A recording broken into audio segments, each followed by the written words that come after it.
Hello everyone.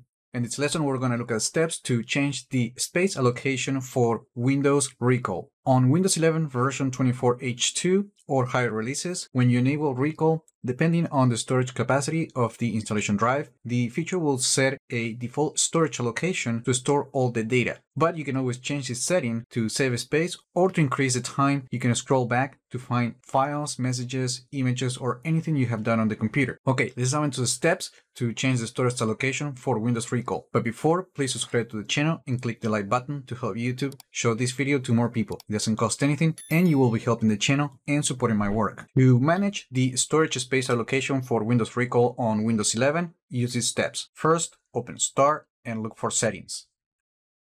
Then go to Privacy and Security. Then open the Recall Snapshots page.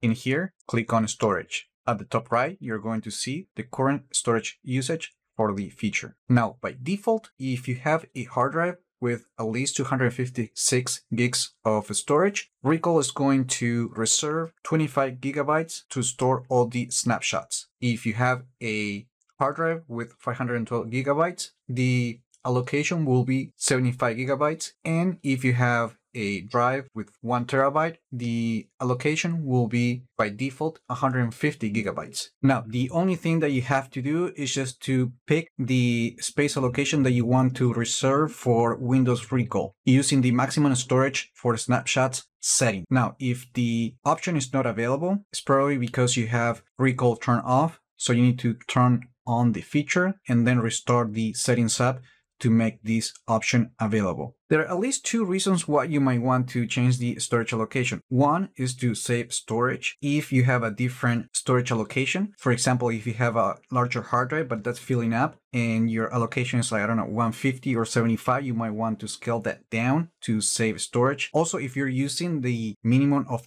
25 gigabytes, that only gives you about like 3 months of snapshots. So if you want to retrieve information that it passed the 3 months, you might not be able to get it. So if you want to increase the chance that you're going to find a specific file, document, or whatever it is that you're looking for, you might want to increase the storage allocation. And that's it. That's how you change the storage allocation for Windows Recall on Windows 11 version 24H2 or higher releases. Let me know in the comments if you plan to use this feature and what's going to be your storage allocation to save snapshots. Remember to like the video, share it, and I just hope this video was informative for you, and I would like to thank you for viewing.